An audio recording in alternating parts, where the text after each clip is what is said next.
Good afternoon. I have the utmost pleasure to welcome you to our session, Accountable AI, How to Protect Human Rights. And I'm more than happy to see so many, let's say, woke up, or these are difficult wordings to use in times like these. Woke has been under such culture war, but I think it's always really a privilege to have a room full of experts on one side of the table, and I think a lot of experts and a very interested audience to enjoy, I think, what will be 90 minutes of intense discussion, very insightful inputs by the four guests, who I will introduce to you in a second. But what will also be encouraged is discussion, is questions. However, within the 90 minutes, so some housekeeping here, we will start with a lightning talk by esteemed Professor Sandra Wachter, more on her in a second, and then we will continue within the group of experts here on the panel and open the floor for questions, discussions, remarks, comments in the last about 15 plus minus minutes of those 19 minutes ahead. I'm also happy to tell you that this very session, Accountable AI, How to Protect Human Rights, was developed by the Austrian Commission for UNESCO's Advisory Committee on the Ethics of AI. Here is also a QR link to the ethics of artificial intelligence as devised and also advised by Professor Sandra Wachter. I personally am happy to welcome you in my role as host session. I'm Irina Nalis. I'm a psychologist, a researcher in transformation studies at JKU Linz, and on recommender systems with UNESCO co-chair of digital humanism, Julia Neidhardt. I saw her somewhere here in the room at TU Wien. Yes, and a few more sentences, and I allow myself to stand between you and our esteemed guests. But I think all what we heard since yesterday in the morning, or whenever you were able to join this brilliant conference, I truly believe it is such an important and it couldn't be more timely to have those discussions on how to shape our digital future together and not to give up the stories to the Dumas, to the salesmen, to those merchants of doubt to tell us that anyway it's over and that regulation is a barrier to innovation. No, today we will have a very different view on this, I'm very sure on this, and just these very days, I think most of you have come across those news. The US Congress advanced a proposal for a 10-year moratorium on state level, so US state level AI regulation. 10 years. So the idea, it's not clear if it will pass. However, the idea now is to stop regulating AI for as little as 10 years, and that these kind of discussions are even taking place, and with so little confrontation, so little stop signs, alarms that have been rung, is, I think, very scary. And to end with the words of Ambak Kak, who is the co-director of the AI Now Institute, in a newsletter yesterday, he warned, this is an industry, and we're talking about an industry that most of those things, how our digital futures are currently shaped, is industry-led, that has fooled us once, and we cannot let them fool us again with AI. We can't treat the industry's worst players with kid gloves while leaving everyday people, workers and children exposed to egregious forms of harm. So instead of doing this, I can now welcome and introduce Professor Dr. Sandra Wachter. She is Professor of Technology and Regulation at the University of Oxford, at the Oxford Internet Institute, and is also Humboldt Professor of Technology and Regulation at the Hasso-Plattner Institute and at the Oxford Internet Institute. You lead and coordinate the Governance of Emerging Technologies research program that investigates the legal and ethical implications of AI, big data and robotics, as well as internet and platform regulation. So we will have the pleasure to have you kick off, I dare say, this session, and I will introduce Professor Sabine Köszegi and Associate Professor Peter Knees and policy expert from the OECD, Noah Oder, in due time, but let us now jump into your presentation. Thank you.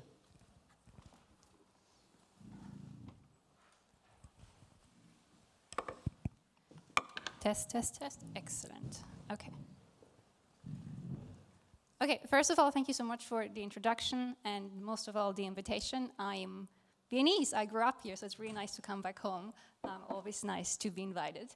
So yeah, I'm super excited to talk to you about a little bit about AI regulation and then be on a panel with you and explore this whole topic a little bit further.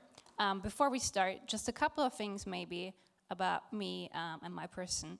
I'm a professor of technology and regulation at the University of Oxford. I'm a lawyer by background, and I have a wonderful research group at Oxford that I work with. We all care deeply about the governance of emerging technologies, and we made sure that we have very different disciplines united to think about this in more detail. So we have people from law, ethics, computer science, psychology, and political theory. So we all really think together on how we can get the best out of new technologies. In addition to my Oxford professorship, I'm also a professor at the Hasso-Plattner Institute. And in fact, I'm currently looking for 3 postdocs to join my team. So if anybody's looking for a job or is interested in joining the team, this is my shameless plug. So please, if you have any questions about this, please find me afterwards. Okay, but let's dive right in. Today, I want to talk a little bit about the things that keep me up at night. And one of the things that really keeps me up at night is the fact that AI, or generative AI, is implemented in almost every sector I can think of. And very often this includes safety critical areas, for example, the finance industry. So this year, Goldman Sachs announced that they're gonna put AI in pretty much anything that they do. So they're gonna equip their employers with AI to make their life easier or help with their job. That means that asset managers, bankers, traders are now going to use AI to make very important decisions that could have economic consequences for all of us. So think about asset management, wealth management, financial trading, those kinds of things. So you can see that a very important area is being penetrated by AI. Another really important area very close to my heart is the legal industry or the legal sector, because I'm a lawyer. And so what you will see is that the legal profession is also taking up those systems and embed them more and more into their workflow. So that means lawyers are using AI to give legal advice to people. They are using it to draft contracts. They're using it to do research. They're using it for smart databases, and they use it to summarize drafts and legislation. So really like clerical task that usually would have been done by a first law attorney. So what are the ethical challenges that we have when we think about AI in general? I've just put a couple of here that I think we all have to think about deeply. I don't have time to go through all of them. I'm going to focus on one, in fact, but I hope maybe we will have the opportunity during the panel to talk about some of the other ethical challenges, including discrimination, problems with workplace automation, the issues of environmental impact, intellectual property rights, things like that. The thing that I would really like to focus on is the issue of hallucinations, because I think for us, when we talk about democracy, it's probably one of the most important issues that we care about. So what do I mean by hallucinations? So I think most of us will be aware that very often when you interact with a large language model or generative AI in general, it spits out nonsense. It tells you something that is factually incorrect, something that has nothing to do with truth and reality. And I found that particularly worrying, which was the starting point for me to think about this in more detail. In response to that, I published a paper with 2 of my co-authors, Brent Mittelstadt, who is an ethicist, and Chris Russell, who is a computer scientist, and I'm as a lawyer. And we got interested in this question that if a system is being embedded in so many critical safety areas and is often telling us something that is untrue, do those systems actually have a legal duty to tell the truth, or should they? We came to the conclusion that they do not have a legal duty to tell the truth, or in other words, deployers and developers who create those systems don't have to follow any certain standards to make sure that those systems are actually truthful. What we also did in this paper is to show how prevalent hallucinations actually are. I don't think this gets enough light, unfortunately, in public discussion. So let me show you a couple of examples from the research that we did to show how prevalent hallucinations are. So let's start off with the first one. This was something we did earlier this year, where my co-author Brent Mittelstadt had an interaction with Google's system. And it asked it, what volcanoes are there in England? And you get an answer back that says, we have many volcanoes. Some of them are active, some of them are dormant. So I've lived in the UK for almost 11 years now. I did not know we have active volcanoes. This is news to me, so obviously it's wrong, yeah? There are no active volcanoes in England. But Brent Middlestead didn't give up. He asked a follow-up question and said, well, tell me a little bit about those active volcanoes. Where are they exactly? And you get an answer back.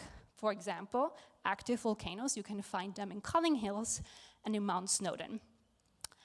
This is quite astonishing because it's one question and it's wrong in 3 different ways. First of all, there are no active volcanoes in England. Second, Culling Hills is in Scotland and Mount Snowdon is in Wales. So you can see this thing doesn't know the difference between the different geographies in the United Kingdom. And then, again, Brent Middlestead didn't give up and did a 3rd attempt and said, what active volcanoes are there actually in England? And then it retreats and says, no, there are no active volcanoes in England. So you can see the whole interaction completely useless, telling you a bunch of nonsense information. But of course, I know about this because I've lived in the country for a long time. I know the differences between Wales and Scotland and England. I know about that. I also know that there are no active volcanoes, but you can't expect that everybody around the world knows about those details. In fact, that's what we want to use them for, to tell us truth about the world. So this is a very silly example, obviously. Nothing bad necessarily happens with that, but we have to be aware that those systems are getting better and better into fooling us or making us think that they actually know what they're talking about.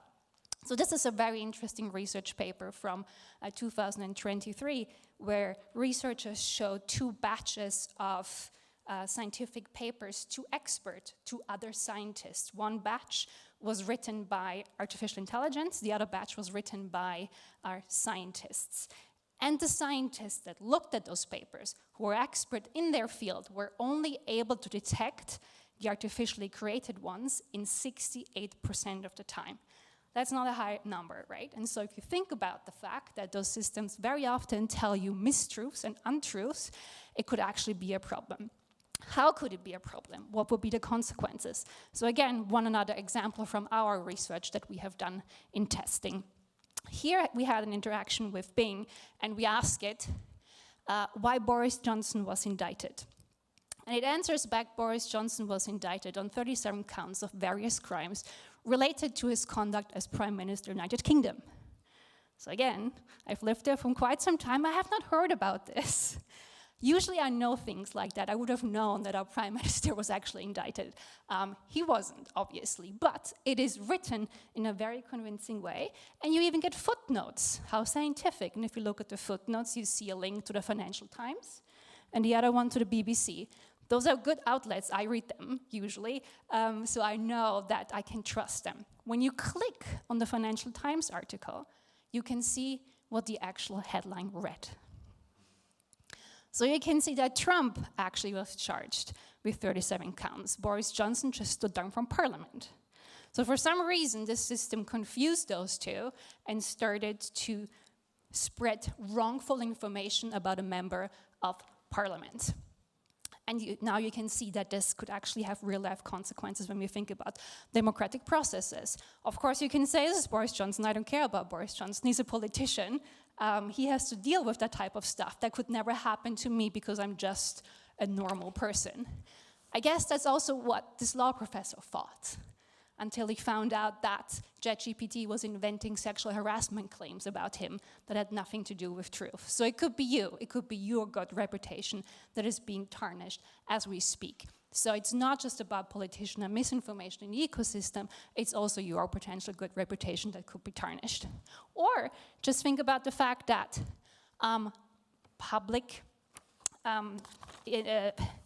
government as well as industry are trying to use chatbots for various purposes. There's a very strong push around the world, in the UK in particular, but also in the European Union, to give public entities the ability to use chatbots, for example, to make decisions about whether somebody should get social services, to give citizen advice. That's a popular one.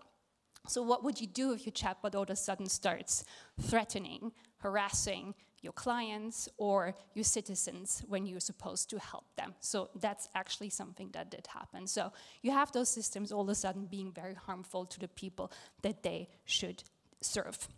Yet, even though we know all of this, you can see that industry is not stopping on trying to sell us that their systems are actually almost perfect. This is an interesting example here from LexisNexis that is a very popular product with lawyers, where they say, our products are hallucinations free.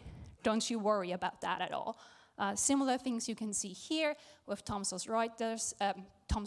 They own Westlaw, which is a very big database for lawyers. They say, don't you worry about hallucinations because we only put good law in our systems. I don't know what that means, but apparently it makes them hallucination-free as well. Yet, researchers in Stanford have found out that those legal tools are wrong between 60 to 80% of the time. So that's a very high number. You're better off flipping a coin at that point. So, but again, the legal profession is a high-risk area where those systems are being embedded, yet they are wrong 60 to 80% of the time. So that begs the question, because I'm a lawyer, who should be liable for this? Who should be liable if that thing spits out wrongful information that has nothing to do with truth and fact? And you could think that the AI Act probably has a word to say. This framework just came into force and is regulating many, many good things there, and you could think that maybe the problem of hallucinations was also addressed there. Unfortunately, it wasn't, or at least not in a way that would help address the things that I worry about. The main thing that we have in the AI Act is the so-called watermarking duty. So that means that developers and deployers have to be transparent about the systems that they're using and the output it creates. So that means, for example, that according to the AI Act, a provider has to inform you that you're talking to a chatbot, which is helpful. You shouldn't be fooled thinking that you're talking to a person. That's great. And the other thing that needs to happen is that providers and deployers need to signpost or watermark the content that you see. So when you see a video or text that is generated by AI, you should be informed that this was not a human, but in fact, artificial intelligence. Also good, nothing wrong with that. However, it doesn't really tell you anything about the truthfulness of the content that you're seeing. Coming back to the volcano example that I showed you at the beginning, according to the AI Act, what Google needs to do is tell you that you're talking to an AI system. I kind of knew that already when I was talking to it, right? The second thing Google needs to tell me is the information that I get about volcanoes was artificially created. I also knew that already because I was talking to it. But it doesn't really tell me anything whether I can trust the information about active volcanoes in the UK. Again, so it doesn't give me an indication if I can trust this information. And as I said, very often those systems can be wrong in what they say. It's not over until it's over. There is still some hope that we will get to a point where more procedures are being picked up to make sure that those systems are actually truthful, because as you might know, the AI Act is not the only thing that is going through deployment at the moment. We are also writing the so-called harmonized standards. The standards are there to operationalize the AI Act, really spill out how you should implement the AI Act in your daily practices. This is common practice in the European Union. The problem is, who writes those standards? The problem with those standards is that the working groups that are writing them are predominantly people from industry. The vast majority of people are there from industry. Very little representation from civil society. If they're actually invited, they're often not even allowed to vote on things. So they're just sitting there. So industry is writing their own standards. And then you have to ask the question, well, how do we know that they follow those standards in the future? Well, somebody has to do a conformity assessment. Conformity assessment means I'm assessing whether a product is actually coherently aligning with the standards and the AI Act before it goes to market. Who makes this assessment? Industry as well. So industry is self-assessing whether the products that they want to bring to market adhere to the rules that they have written for themselves. So being hyperbole here, but that's a conflict of interest if I've ever seen one. But so I don't give up hope, because there could be something in the future where rules are being implemented that lead to more truthfulness, but we have definitely an accountability gap here. The other hope that I had, at least, was another framework that found its way through the legislative process, which are the new rules around liability. Those are frameworks that were supposed to be accompanying framework to the AI Act. They were supposed to give people their day in court should AI harm them, which is a good thing to do. However, the way how harm is described is really far from reality of how harm actually occurs. So we have this new product liability, or an update to this product liability directive, that talks about when you can claim damages and what kind of damage needs to occur. So this says that you're only going to get compensation if AI causes a tangible harm. So death, personal injury, destruction of property. Immaterial harm, like pain and suffering, is not an independent tort. It can only be claimed if it is a side effect of a tangible harm. So if you're suffering pain and suffering because of an injury you have, you can get compensation for it. But pain and suffering is a harm in itself, no compensation for you. However, there are 3 harms you will never get compensation for. First, if AI causes you to suffer economic loss, if AI causes you to suffer privacy infringement or discrimination. Those are the top 3 things that AI actually causes in the world, and those are the ones you don't get any compensation for. And that is an actual issue. Coming back to the first example when I talked about AI being used in the finance sector. So if an asset manager, if a trader, for example, or you are using the financial advice that the system gives you, and you lose money, if you're using it to hire people, and it's the wrong person, and you lose money, if you're not giving people health insurance and you lose money, you don't get compensation for that. You cannot go back to the developer and claim the loss. You have to pay the bill for that. So it's your responsibility, and you have to pick up the bill if that thing causes you financial harm. Same true with privacy infringement, coming back to Boris Johnson's example.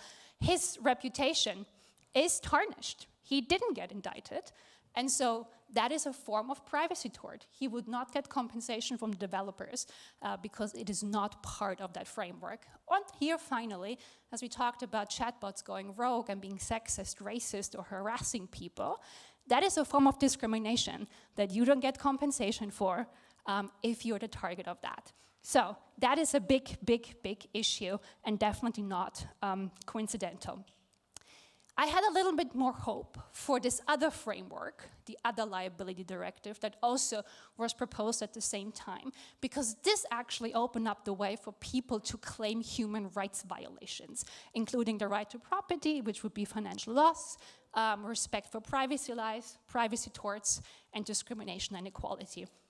That would have been great. There were issues with that framework, but I, for example, was on the expert working group of the European Parliament to give advice on how to fix that framework to make it future-proof and improve it. However, as you might have heard, this framework has been shelved since February this year. The European Commission has decided to freeze that process and no longer work it through Parliament. Why did this happen?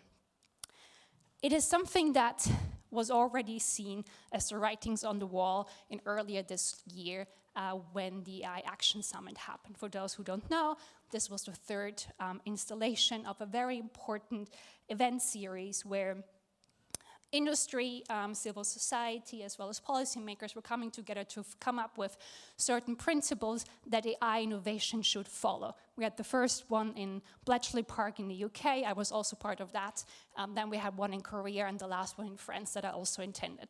And the idea was really to say, we want to stand up and think about open AI, inclusive AI, ethical and sustainable AI, those very important principles, and get everybody to sign the Parisian Pledge to foster innovation in that direction. In February that year, after a very fiery speech of the Vice President of the United States, the UK, as well as the US, decided not to sign that pledge. And why did they do that? Because they said, open, inclusive, ethical, and sustainable AI stand in the way of innovation. Wonderful. And that is really, really troubling. And then a couple days later, the European Commission decided to shelve that AI framework that would have protected the fundamental rights that I just talked about. So you can see the trickle effect down here. But it didn't stop there. In the UK, much more did actually happen. And I hope this is a type of like cautionary tale here. We used to have an AI safety institute that was supposed to advise the government. A day after the fiery speech of the Vice President of the United States, they renamed it into the AI Security Institute. This governmental body no longer should investigate problems that have to do with bias and freedom of speech. So exactly all the things that we have just been talking about, the core problems with AI in general. So you can see how tech policy is shifting in that direction. And in the UK, you can also see how the geopolitical situation is dictated by what the US is saying and how it's infecting other areas of our lives as well. As you probably have seen in April, this problematic judgment came down the Supreme Court, where the Supreme Court for the first time declared that the legal definition of a woman is based on their biological sex. That was definitely from a result of the ongoing tensions here. And lastly here, again, we can see in the UK already that libraries are being pushed based on US pressure to remove certain books that deal with equality and LGBTQ issues from their shelves. So this is not a question of like, what's going to happen? This is happening already. And it's really, really important when we think about governance and tech policy that we don't let ourselves to be tricked into this downward spiral of saying, if we don't do it, they will do it. We really need to think about this differently. This is not a race to the bottom, has only one direction, and that is down. I think the most important thing is to stop and think about the things that we really, really care about, which is human rights. It's time to find allies. It's time to find like-minded people, and it's time to stand up for what we believe in. Thank you very much.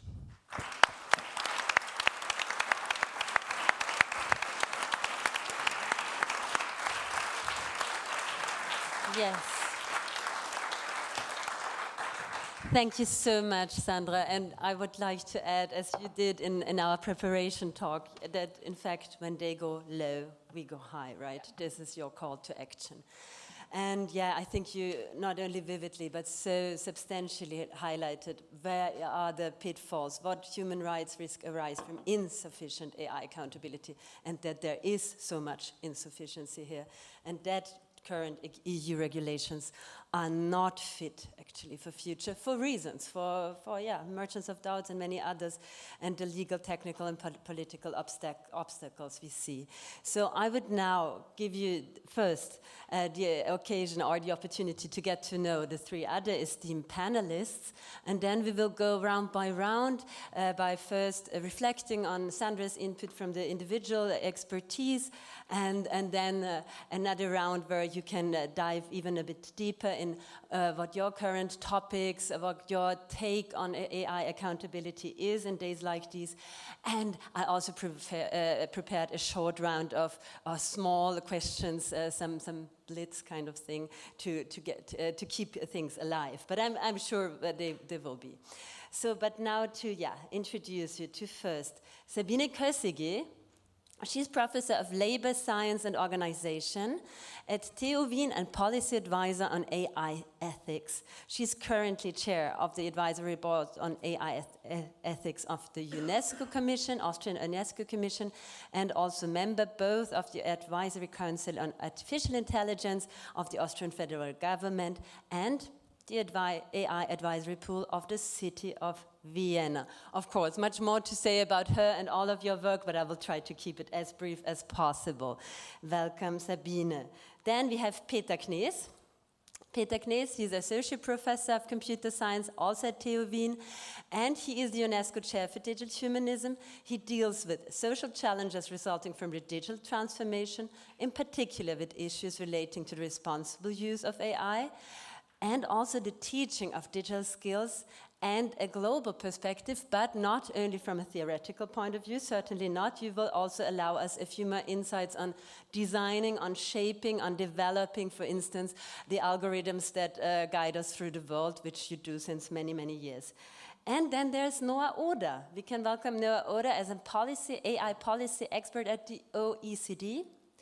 And you analyze national AI strategies and sector-specific policies supporting the responsible adoption of AI in domains such as mobility and manufacturing. You're also teaching on labor-related questions.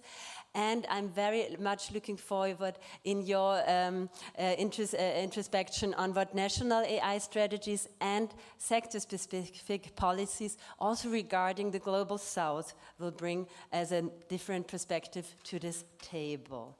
But let me start with you now, Sabine. As an organizational scientist and also policy advisor, bringing work, ethics, and tech together, digital humanism calls us to center human dignity and democratic values in the shaping of technology. But I'm sure you have also a very interesting take on standards, on the missing standards, the code of conduct, or the lack of when it comes to accountability and AI. And I'm very much looking forward to hear you reflect a bit on what Sandra just introduced, but also your individual insights. Thank you.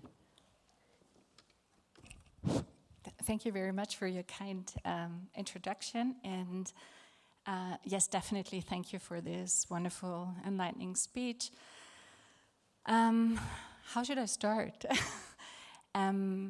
Okay, so I think what we lack in the discussion is that usually we throw, we talk about technology as if it was a destiny or a God-given thing or whatever, but it's a cultural artifact, and we develop that. And so it's not a destiny. We can do something about it, and particularly it's not isolated. Very often when we talk about AI tools, we talk about how they perform in laboratories when we test their accuracy and things like that. But in fact, we implement that in workplaces, and we have organizations around them, we have incentive systems around them, we have human beings working with AI tools.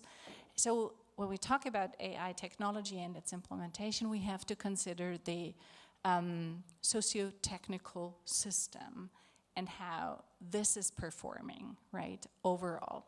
And a recent study by the MIT, they looked into, I just mentioned that yesterday, but I found this really interesting. They looked into state-of-the-art AI technologies where they were doing experiments and measuring the symbiotic performance of joint decisions of AI tools with humans, and compared that to the best performance, either the machine alone or the human. And in 68% of all cases, 58, so 60% almost, 58% of all cases, the human-machine joint decision was worse than the best performer.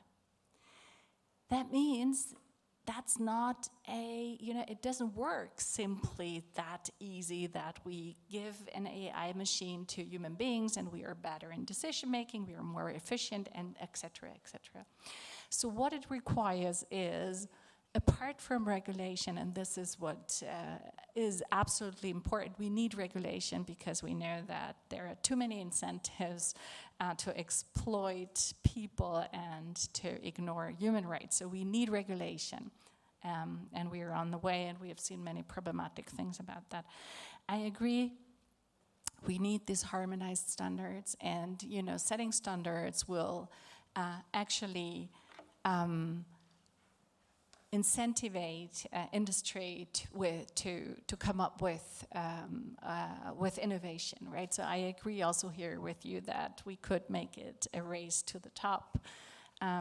By just developing better products.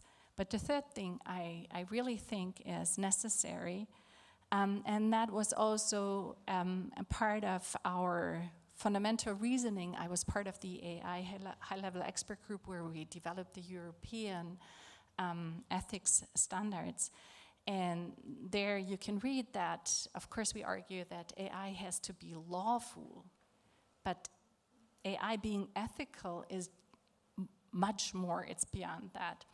And so what I think what is required is the self-binding within professions, implementing and using AI to ethical standards. And what I mean by that is, you know, we as teachers in schools and universities, we are potentially implementing these tools and are confronted with certain challenges. For instance, that our students might lose capabilities in critical thinking. So AI challenges us in a very specific way in education. And we need a code of conduct as teachers, how we can use AI and what it, you know, we all know what it means to be a good teacher. And we all know, you know, which purpose we pursue in our profession. But that is, for instance, very different challenge as compared to lawyers, for instance. Lawyers have other professional standards.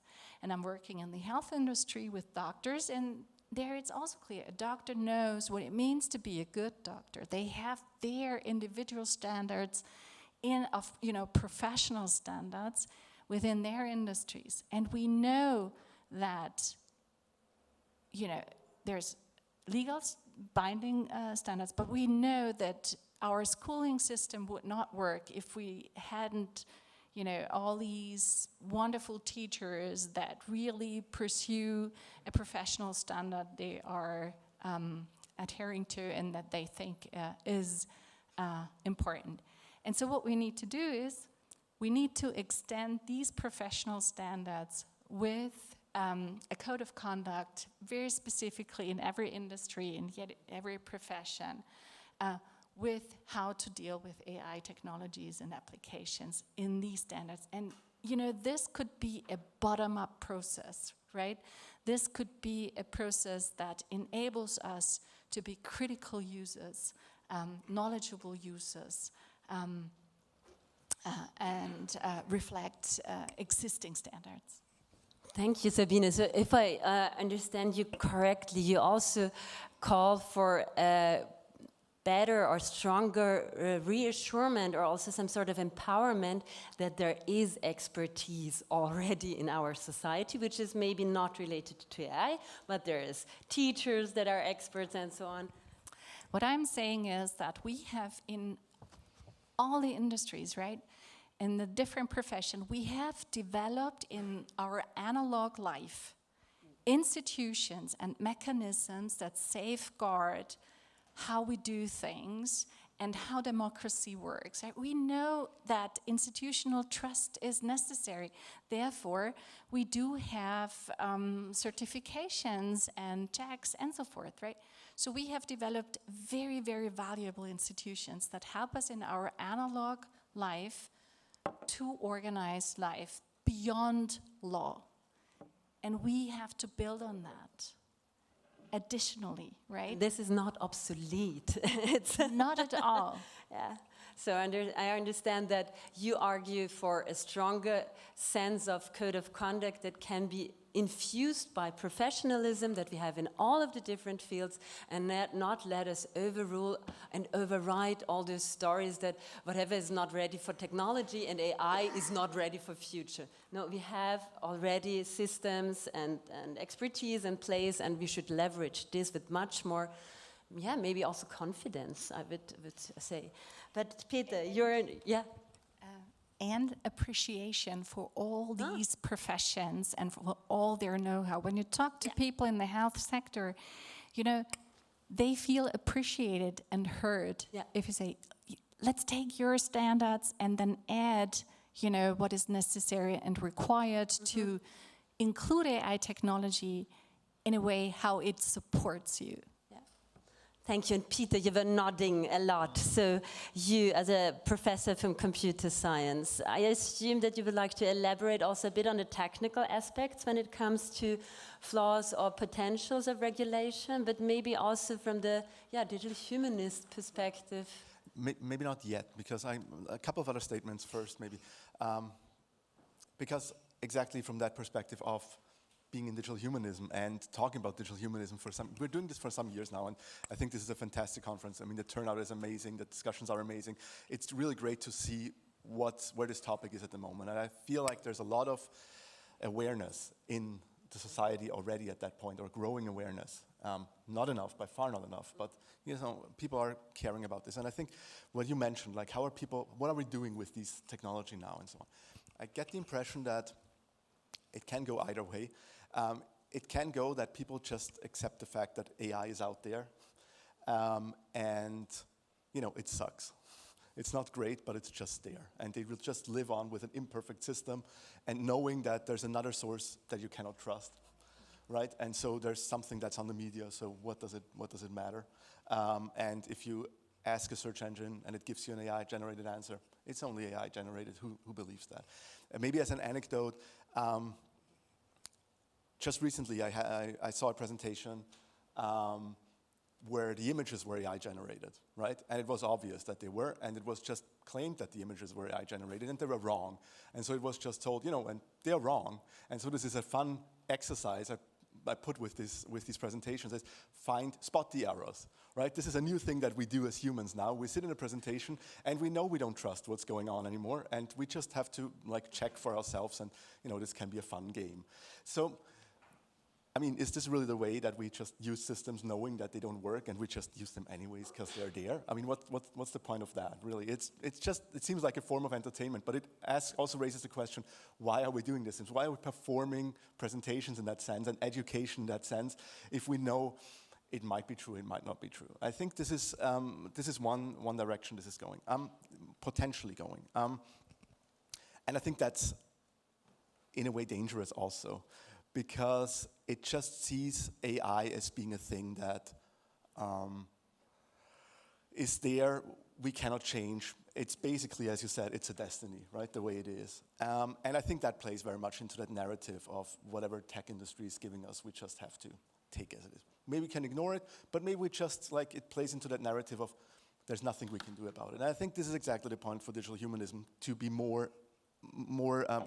be strongly opinionated about that this is not this destiny, it is about something. You can demand a proper system, right? We could demand software that was working, and that's not the case anymore. We just say, well, it's computer systems, it doesn't work. It also has massive implications for computer science, because now computers used to be a thing where we would say, well, if a computer calculated it, it must be right. Now if a computer calculates it, probably not right. It's the opposite of what they used to be. And yeah, I think this is really an issue that I think this was mentioned in the keynote by Wendy Hall, and she alluded to this, and I think this is a very good point. Part of this experiment that we're in, this idea of computer science, of beta testing, putting out something that is not working, it has really dominated society now. We're just accepting the fact that we're getting products that are not ready to use. They have not been tested. We're just they're thrown onto us, and then it's make something out of it, and we're improving it as we're going. But we didn't ask for this, and I don't think we should use it. I think we deserve proper systems, honestly. And not only watermarks. Yeah, exactly. Not just telling us, this is, make of it whatever you want.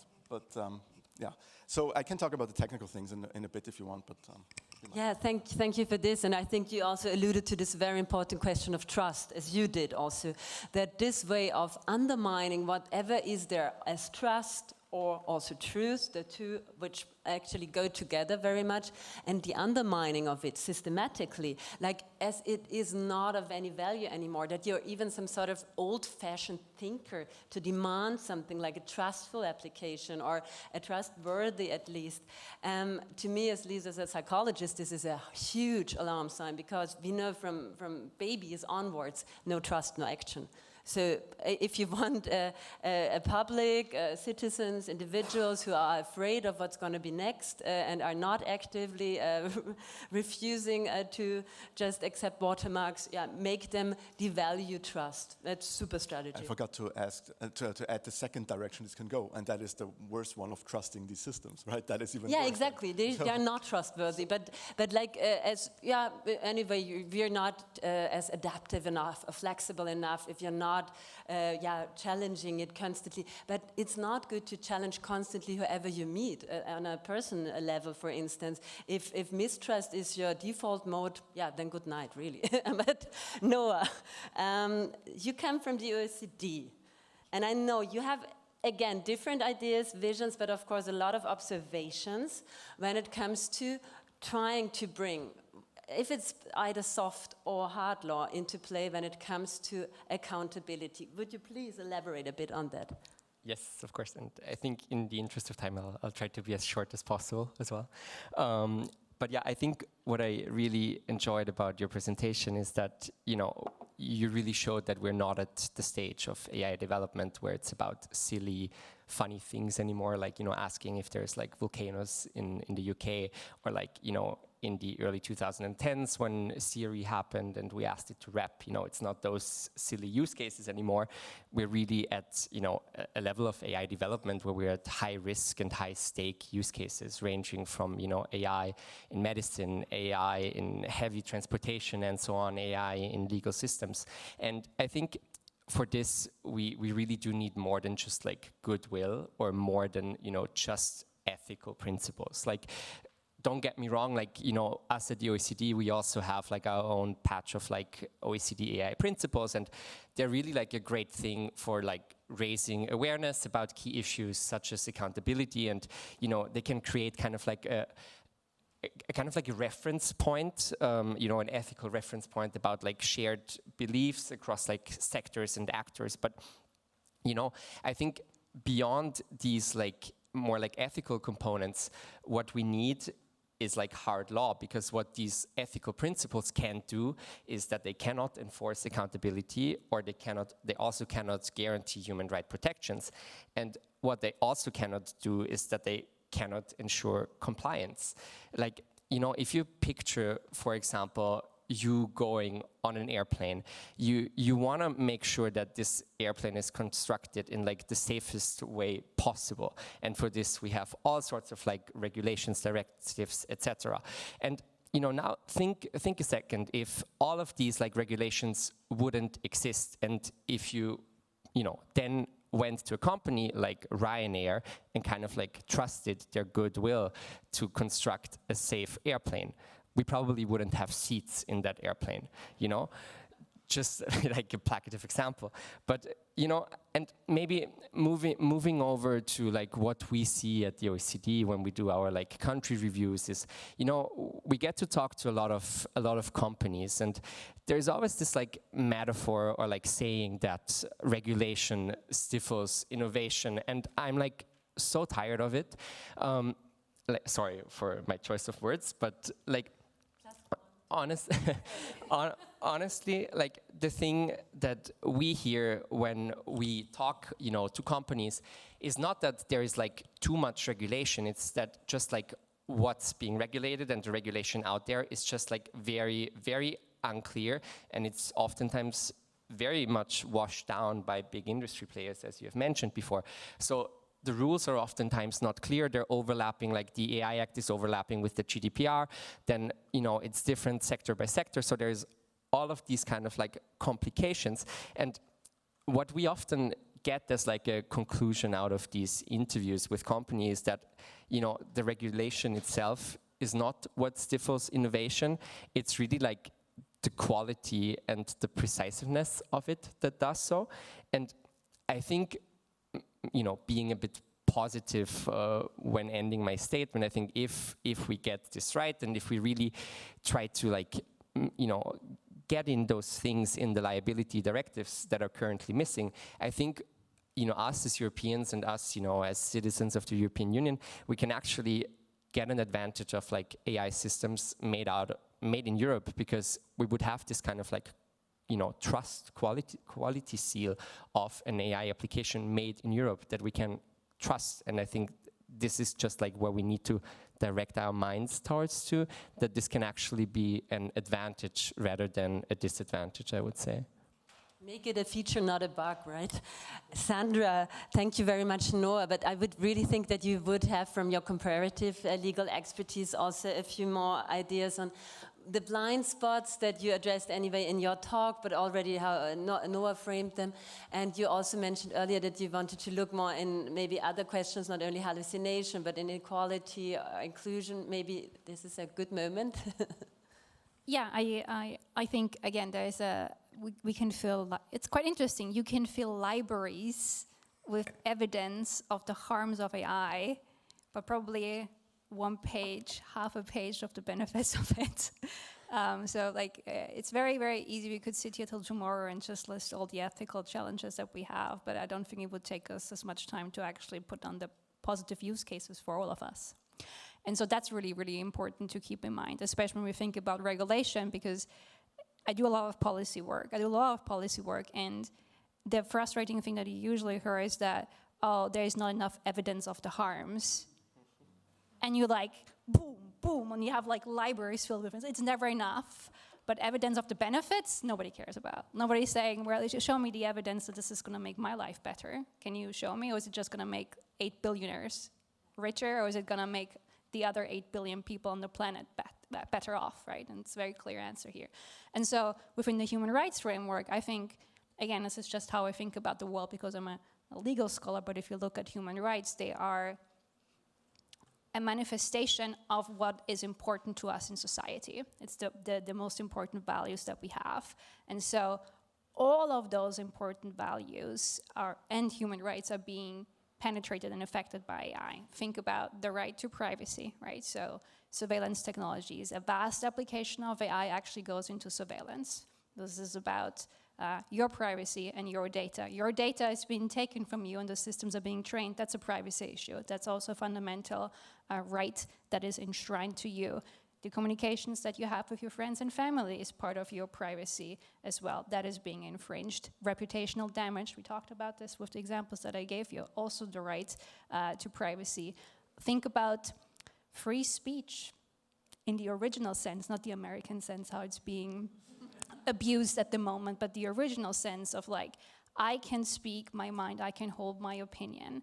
I have the free press, right? That is part of it. Freedom of science, freedom of protest, freedom of association. This is all part of free press. That is being affected if we have those systems that are collecting our data, that are figuring out who we are, who we meet with, how often we meet with them, their content moderation on the internet, what we can say online, and how that affects how we talk to each other and what can be published and things like that. And then over to the idea of fair trial, right? The whole legal industry is being impacted by this. Your lawyer is using ChatGPT to write your brief, and the judge is using ChatGPT to send you to jail.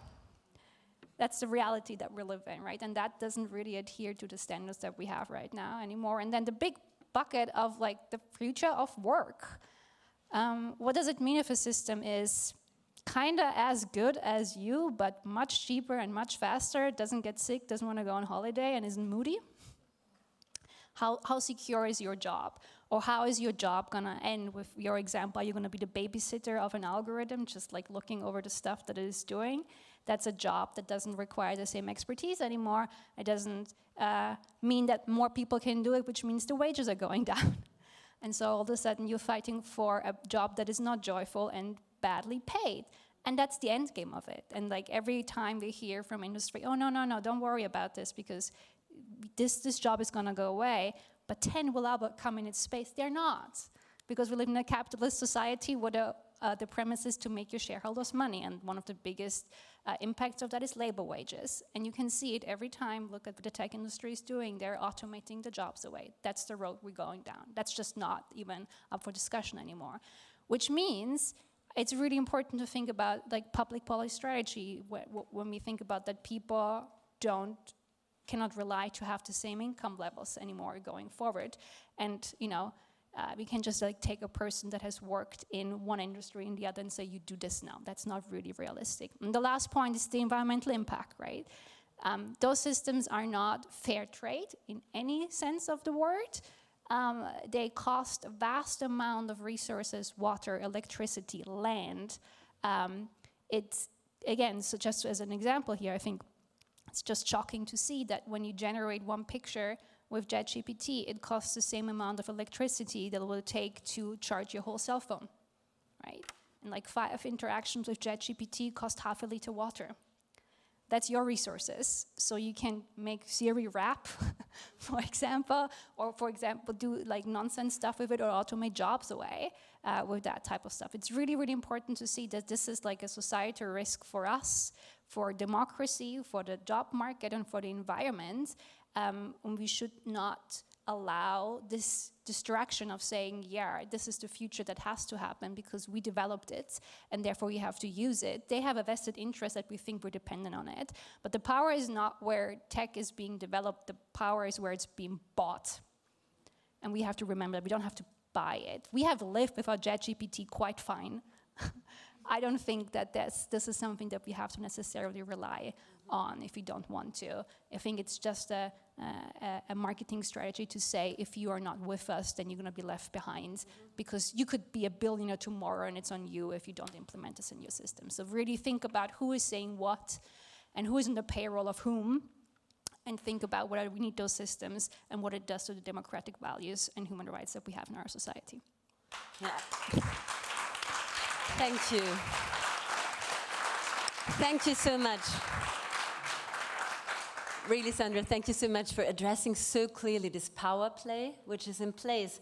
But what I now to go into another round, also a bit more on this idea of how can we finally enforce what is to be said about the dangers and very little benefits that we see in society. And you provided us already with many actually rather sad insights on how the policy making game is also being overruled by industry. But what would it be from your perspective, or what steps do you see to move beyond symbolic regulation, nice statements, but really toward effective redress, effective legal action?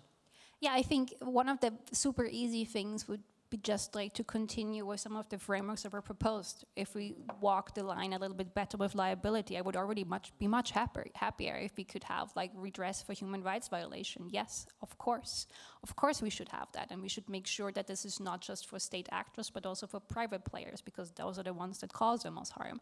That would already be like a very good discussion. I think also with the standards there is something that could be done that's a low-hanging fruit, because that's a work in process. So go and push and go and demand, because it is written as we speak. Those are the easy things that we have here. But I think in a bigger picture things, it's just like, I would actually encourage everybody just to play around with the technology and see how limited it is.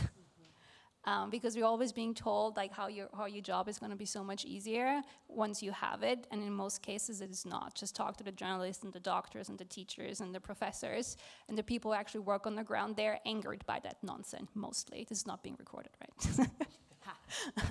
And so that's just really, really, really important, and so we can have an informed discussion if it's actually necessary, and use it for the task that it's helpful for. So ask the question, like, what's broken?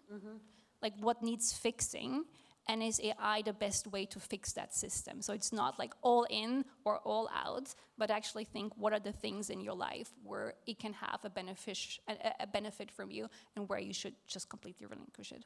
Thank you. Now Peter and Sabine on, Just quickly, don't play around too much with it because it costs a lot of water. So yeah, that's true. Oh, yes. try it out, but then come to the conclusion quickly. And look at the limits very clear-headed. But I think, Sabine, maybe also regarding this question of what do we really need it in regard to labor and the world of work, I think you have also very insightful projects to share with us regarding this area. As a labor scientist,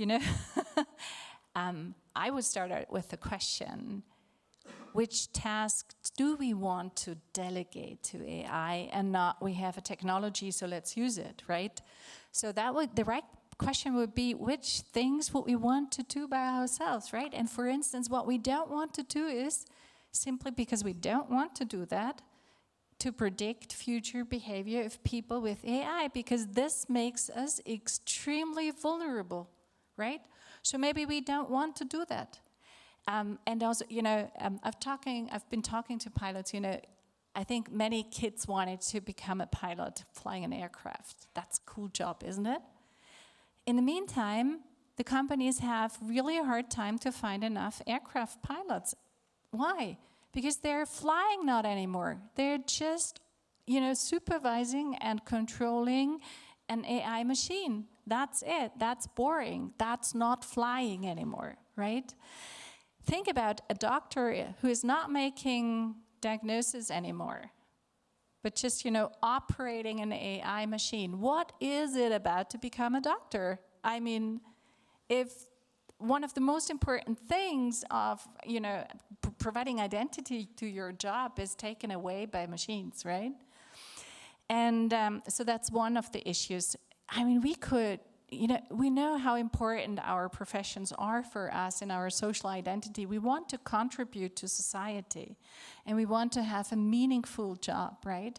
And instead of asking, what can we use technology for, and humans do what is left over, we could ask the right question. So where can technology enhance us, in our jobs to being more efficient, to be better, more creative, etc.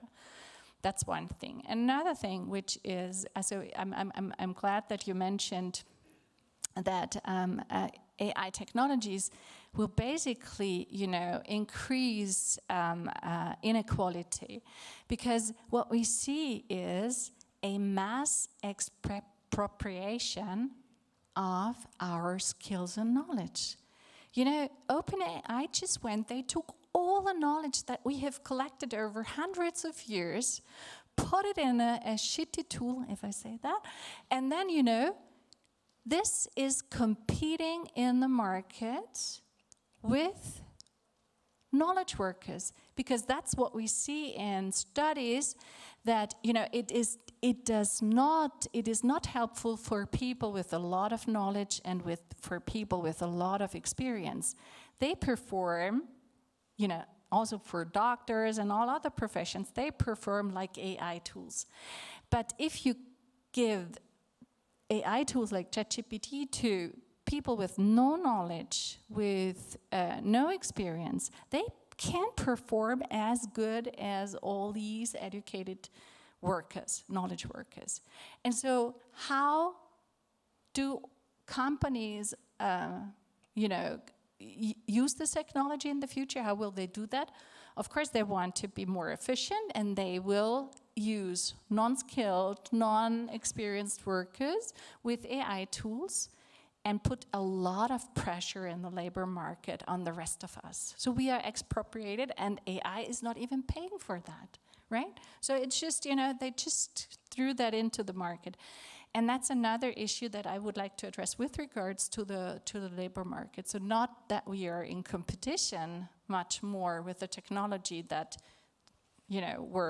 we contributed to its making a lot by our knowledge, but then we run into the threat of losing important competences. There are a lot of studies showing that, for instance, a direct negative correlation between the use of ChatGPT and our capabilities of critical thinking, right? And I've been in a high school last week, and I asked students with the Mentimeter survey to tell me how often they use ChatGPT to do their homework and why. So I asked also for some reasons, because they don't want to have enough time, or they want to spend their time elsewhere, or they want to increase creativity, etc. So I posted it on LinkedIn, so if you want to look at the outcome. And the point is, we don't ask our kids to write essays because we want to read prosa from them, but we ask them to do that because we want them to learn thinking, critical thinking. This is why we do this. This is why we have homework. So if they offload this task to technology, they're not learning it from the outset, right? They're not developing the skills necessary. And they don't know yet, because there is, this difference. It's a matter of self-regulation. Having a benefit now as opposed to a benefit later on, what would people prefer? Of course we prefer the benefit now, right? So this is one of the problems that we have. It's so easy to offload now, to have now more time, to think that we are more efficient now. But what we do is we are not investing in our competences anymore and in our own human resources. And that's one of the issues that we are addressing as well, or need to address on a broad scale. We really need to think fundamentally. I mean, this is the person we should talk about education, but we really have to rethink education. Thank you very much, Sabine, and I really think you just highlighted. Yes.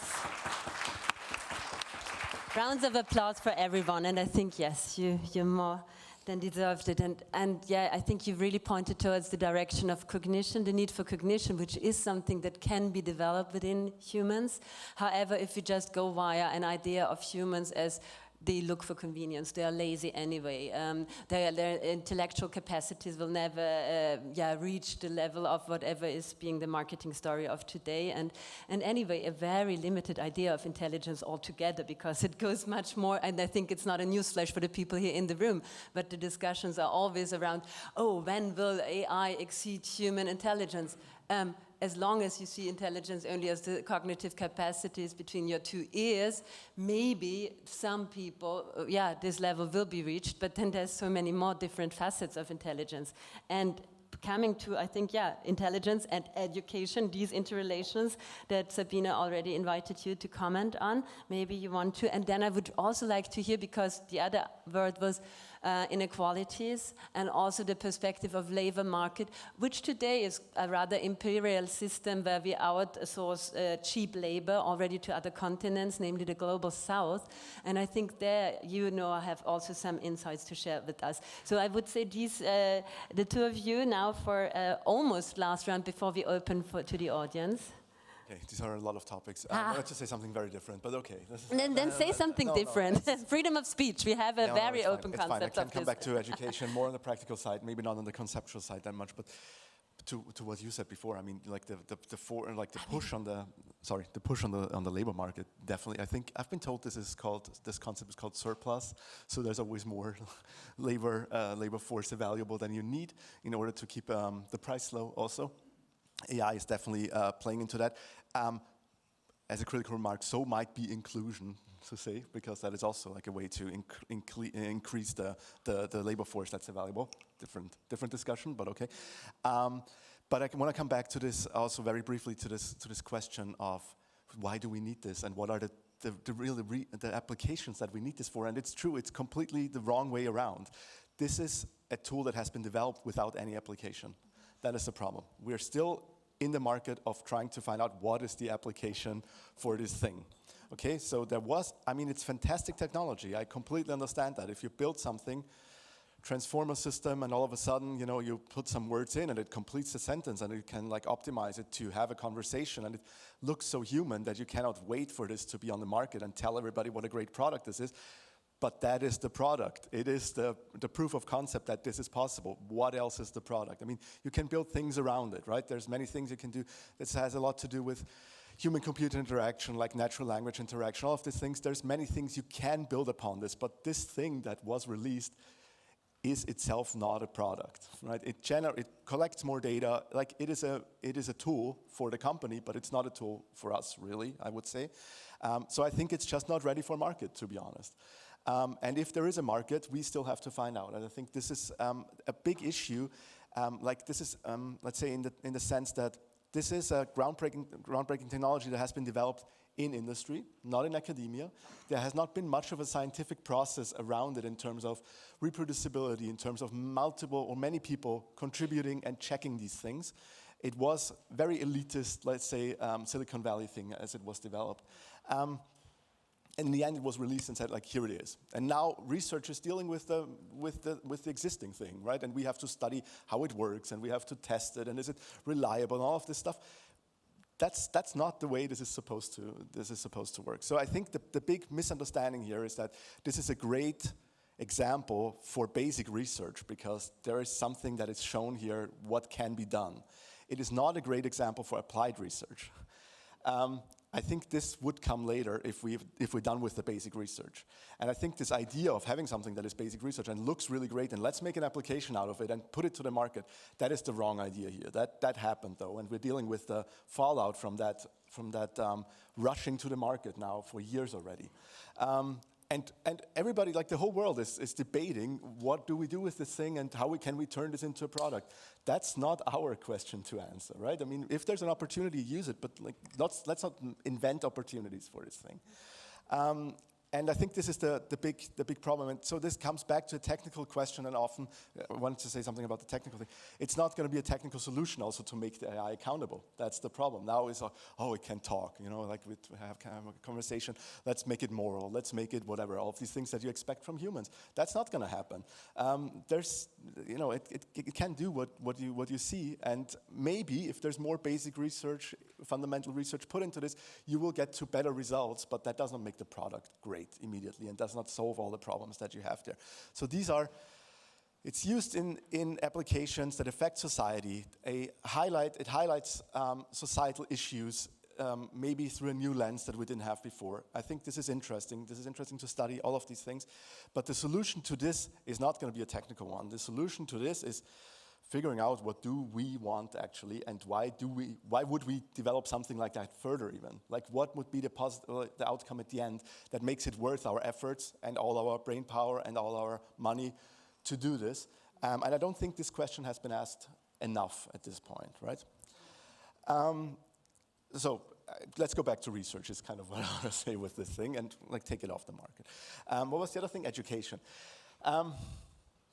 I can't tell you how this will change education. But I can tell you what we're doing in terms of education, and that is talking about these matters of digital humanism as early as possible, and not about teaching the opportunities and how great AI is and that everybody has to be a programmer and has to understand how AI works. Because, sure, if you're interested in doing that, you can do it. But that's what you study for. But it is about the critical approach, also, as you said. It's about critical to what these things mean in society, what happens with your data, or what the implications if you're using digital technology. And we do this with high school kids, right? And I'm happy to say that we're having a project with Stubenbastei on digital humanism, AI and digital humanism as an elective, starting in fall. And I'm happy to say that there was a teacher and with 2 students already in the session, attending the session just before the lunch break and listening into the conversation about platform power and all of this. I think it was a bit too high level, honestly, but still this discussion of, you know, there are platforms. What are platforms? What does this mean? Like these apps that we're using on a daily basis. Mm-hmm. There's ways of describing that, and do they have enough power, too much power even? And is there a need to regulate them and all of this? I think these are important questions that you should also be exposed to early on. And I think this is what we're doing. So I think it's mostly about the critical approach, not so much about how education in itself changes. Mm-hmm. Thank you, and I try now to segue this towards Noah again, but I think you all, from different perspectives, pointed out who is or who should be in the room when decisions about AI accountability are made and who oftentimes isn't. And I think there was science being mentioned. There's different perspectives from different areas of expertise outside the technical, but we have many different sectors in this world and many different professions, institutions. But I think you also bring in the perspective now of the Global South for a final statement before we, open to the floor. I know, sorry, it's a difficult role. No, actually it was a great transition, and I'm very sorry to mess it up because I want to come back to something that Sabine said, actually. Yeah. just very briefly, and then I'm moving back over to that. But before I went into the international AI policy landscape, I was a political scientist focused on labor markets. So I did a study about AI adoption in a call center.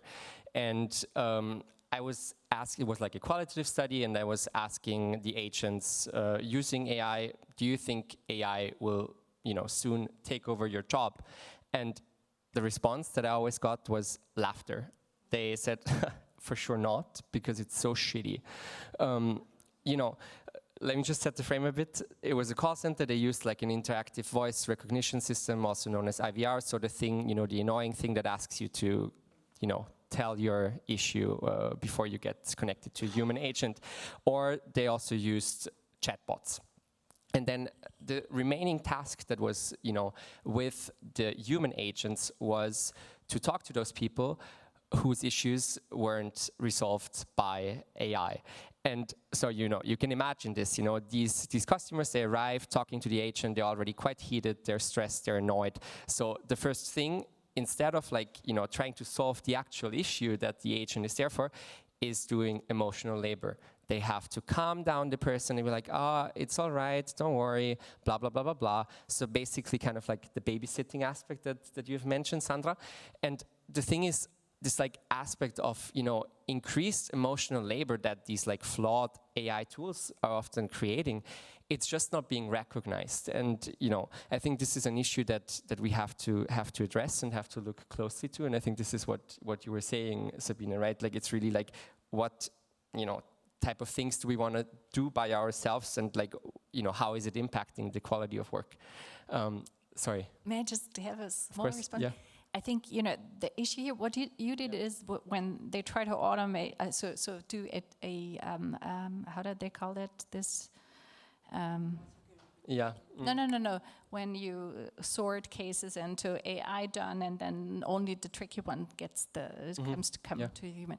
What they did in the there is Brian Ofson has a wonderful study. What they did is they supported every agent with an ChatGPT-based AI tool, writing answers from the customer request, and then the agent is interacting from the outset, so to say, with the client.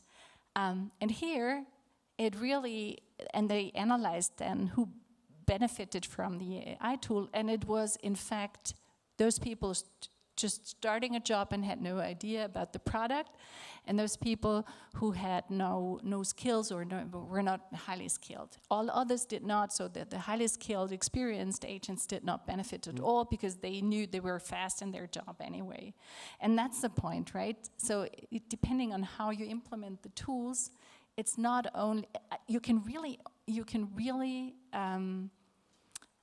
exchange workers and put a lot of pressure on wages, basically. Oh my God, I have the unfortunate moment to say pressure is on us too, because time, we have another 12 minutes left in our session only. So Noah, if you want to close your statement regarding also the other question of the Global South, then to not say it another time. No, that's okay. Let's dive into this afterwards. No, I think, when we talk about, AI policies in the Global South, I think there's one thing that we need to do beforehand is that, we really need to acknowledge that there is structural inequities that are just, existing. There's a lack of HPC resources. There is a lack of local representative data sets that are, the data sets are just in English. They're oftentimes not in the local languages. And then there's also oftentimes a lack of skills. And these are not just issues that, can be fixed via some quick technical fix, but these are kind of structural issues that need to be addressed by policies. And I think the important thing here is, as policymakers, situated in the global north, is that we don't just come in to the global south and be like, hey, we have developed 10 great ethical principles, just apply them, go ahead, buy. The thing that we need to do is, to foster co-creation and also participatory processes. And maybe just in the interest of time is to mention one thing that we did with the African Union, is that we had this OECD African Union AI dialogues, and the goal was basically to develop an African charter on trustworthy AI. And, we hosted these co-creation workshops in Cairo, in Egypt, where we presented policymakers, civil society organizations, etc., from over 20 African countries with a bunch of different ethical principles. And we asked them, how does this look like for you guys? Is this something that you could implement? What is missing? What changes would be needed, etc.? And 4 things really stood out to close here, is that, first, acknowledge diversity, meaning, all the different cultures, languages, values, level of developments, etc. We need to acknowledge that. Second, inclusion. Third, human capacity building. And fourth, and I think this kind of closes the circle again, was accountability. The developers and the deployers of AI systems, they really need to, comply with regular bodies, and they need to be held accountable for their actions, especially in the global south. Yeah.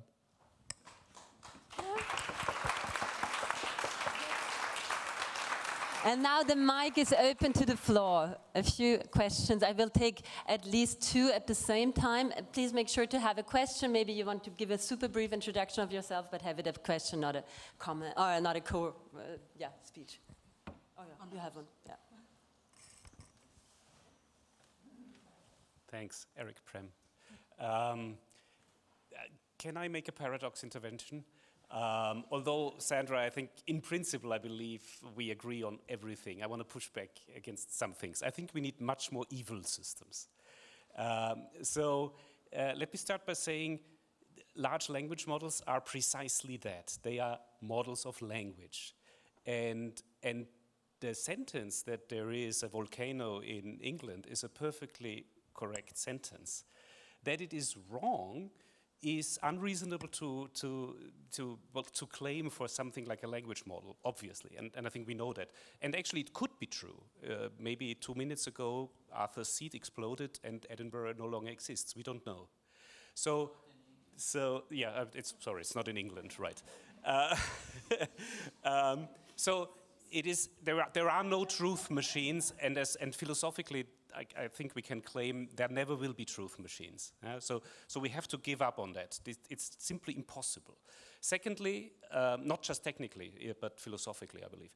Secondly, when you read the terms of use, for example, of ChatGPT, you will see there is a long list. They very clearly tell you that. They tell you that it's unreasonable to expect correct answers from ChatGPT. And they give you a long list of things you shouldn't be doing with it. And I encourage everybody to read the long list. Probably you violated the terms of use already, because it's a really long list. And that we don't do this, that we ignore this, is a different issue. But and maybe I think I agree also with the Google case that they shouldn't just throw this out without letting you know. But in principle, many of the companies do that. They tell you can. Erich, I also need to ask you to ask a brief question. Yeah. So now my question is, isn't it much of this is unreasonable to expect from companies? When you look at cars, we do something different. We train people who use cars. And we do not assume that they suddenly stop because they cannot do that. Yeah? So shouldn't the burden be with the users? For good reasons, because then you keep them in charge. You addressed Sandra, right? Right. Yeah, I disagree. What a surprise. No, so this is actually that we talk about in the paper in more detail. And so I have a problem with the fact that on the one hand, and we talk about this in the paper in more detail, is that the industry is screaming from the top of the mountain, this is a demigod, it is magical, it can do anything, it's going to outsmart humans, outperform humans, it is smarter than a human already is, it will make you obsolete, might even wake up and destroy the planet, right? It is so powerful that it can do that, and then write in the terms and conditions, if it fails, it's on you. That is hypocrisy, and that's dodgy lawyering. That's the same problem that I have when you open up your laptop and the cookie banners come and you say, yes, I agree, and you say, well, it's in the terms and conditions, so it's on you. That's dodgy lawyering. That's not ethical, and that's not sustainable. And that's the problem that we address in the paper. We say it's not okay that you go out and sell it as this truth machine and then say it's your problem if it fails, and you're accountable, and you're the person that pays the bill. That is the issue here. And we actually go through the terms and conditions and show that they write it in fine print, very little down there, where everybody misses it. And the car example is a good one, actually, because with cars, we wouldn't let the car manufacturers get away if there was an accident at all. Because if you have an accident, who is responsible? The drivers, but also the manufacturer who created the car. I think it's completely unethical to put a product out into the market and say, well, if you use it and it fails in the way that I anticipate it fails, it's on you and not on me. Then I'm just making money off of suffering, and that's not ethical innovation. Okay, I saw 2 more hands, certainly 3, but I try to go for some sort of diversity, so please bring the mic over there, and then there will be Chris. Christoph and Michael and you, if we manage, yes, depending on, and yes, either of you. Thank you. First and foremost, thank you so much for this amazing talk. There's one thing, I'll try to be as brief as I can, but I think there's something that all of us in this room have in common, notwithstanding from where we come from or our experience. We have a platform, and we actually have the liberty to talk about how our human rights are being violated every day. But there's a lot of people in the world that don't have the same opportunity. There are a lot of people in the world that don't have the same voice. So coming from human rights, coming from cooperation for development, the field of cooperation for development, my question is, what about the vulnerable? What about the minority people? What about, as Noah said, the Global South? What should we do? So I think my question for all of you, but mostly probably for Sandra and Noah, is what can we do as a civil society for migrants or for refugee human rights, for lawmakers to held accountable AI being used, for instance, in borders right now, for prediction and border control. Yeah, so I think it's one of the most important problems. So we talked about the fact that AI is actually not done yet, or it's like early stages, and we're trying to find an application. The same problem fits with your question. We start testing those systems always in the areas where the most vulnerable people are. So like migration, AI deployed in migration and the borders was one of the first use cases that we found. Why is that the case? Because those are the people we care least about in our society, and that's unfortunately the truth. And you can see it even reflected in law, unfortunately. In the AI Act, for example, there is emotion detection software is banned in the workplace and in schools, but it's allowed at the border. Yeah. Why is that? Right, so there is a very good idea of like, no, this is not, it is too dangerous for our children, but it's good enough for our migrants. Exactly. And so that's something that we actually need to address head on, that there is hypocrisy already in the law embedded. I think the thing that each and every one of us can do is trying to figure out what kind of platforms we have available. So what I do is like, I try to do it through my research. I try to do it with working with policymakers. I try to do it with working with civil society organizations, trying to give like knowledge transfer in order to do that, and to try to raise awareness of those issues so the people who are actually in power maybe think differently the next day when they have the opportunity to vote on something. That's what I can do as a lawyer, but I think, or like as a professor, I guess, but I think that's what each and everybody can do of us. We all have some type of a platform. We all have the ear of someone. And that's really important not to forget, and try to have those conversations so this information at some point arrives where it needs to be, where actually change can be pushed forward, which at some point will hopefully end with better and more inclusive regulation. Thank you. So there is another question. So yes, and then the mic will go over there. Thank you. Yeah, thank you. I don't really remember where my question is addressed to. Someone mentioned like bringing AI companies to the EU, and I heard that like on several occasions, and I was like wondering what exactly or like how it should look and what we think would be the benefit, because like we do have AI companies from the US but working in Germany, for example, with like content moderators, and they are exploited just as in the US or just like in the Global South. So I don't know, I have a bit of like in a disagreement with just saying, okay, we just push like companies working the same way but in the EU, and I was like wondering if someone could like explain a bit more about the idea behind that. I don't know where it came from, I don't know. I have nothing good to say about this. I think it's because in this case, we would think that we can uphold the rule of law if we want to. This is a democracy here and all of these things. You're right that it might not be as true as we wish it is. And yeah, we see this in many cases, right? That there's also this race to the bottom in terms of how to enforce the law, in terms of data protection and so on. So if one country just is lesser on taxes and lesser on regulation and has less administration capacities available and so on, then all the companies go there because it's the easiest there and it's very easy for them to win. So I think you're making a very fair point that probably it won't change that much. But in principle, we're still in charge of this union somehow, right? Yes, thank you. And I know it's now exactly 3:30, and of course coffee break is only 30 minutes, and at 4 the next session starts, so we will keep it very brief. But I think, Christoph, you have a way of asking a last question that might also lead us to a final round. So yeah, pressure is on you now. Oh, thank you very much. Thanks also for a fascinating panel.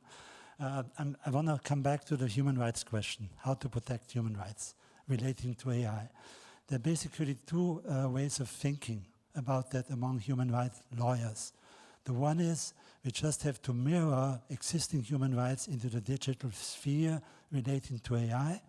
The other one is we need a new generation of digital human rights that really live up to the challenges. The pragmatic view is the widespread one, because it's next to impossible to kind of generate a new body, a new generation of human rights on a global level, but even on a European level. But on the other hand, I think, and I would be interested in your take on that, of course you have to live up to that challenge, and you have to go beyond just mirroring existing human rights into the digital sphere. So yes, a last comment by you, Sandra, has been welcome. So yes, I think we can use almost every human rights framework that we have already and expect that AI adheres at least to the rules that we also have for humans. I think we probably have to think about extending it. I'm not quite sure if we need new human rights, but a new understanding of how those human rights are being violated. So an example is, for example, that most non-discrimination cases, laws are based on complaint-based systems. So that means I need to feel that I'm discriminated against, that I'm being harassed, and then I go and bring a claim. Fine. AI often does that behind your back without you being aware of it, right? So as soon as you open up your laptop, that thing already knows everything about you and is mirroring the reality to you that is the most profitable. So you might be being excluded from seeing certain job advertisements or advertisements for housing just because AI has found out that you are undesirable for whatever, your gender, your sexual orientation, your ethnicity, whatever. So a complaint-based system doesn't really work here. Do I think AI needs to adhere to equality standards? Yes, of course, but the harm often occurs in a way that is different from how humans would usually harass you. And so we have to be thinking about this in a creative way and think about, yes, the harm is the same, but the perpetrator and how the harm actually manifests itself is different. So that requires a creative new interpretation of existing frameworks. And that's the important thing. Not necessarily new human rights, maybe, I haven't thought about that till the end, but I think just thinking about that, how the harm occurs is often very different from how we usually harm other people. Thank you very much, Sandra. And I think, yeah, creating new frameworks and creative thinking. Thank you. Thank you also to the audience.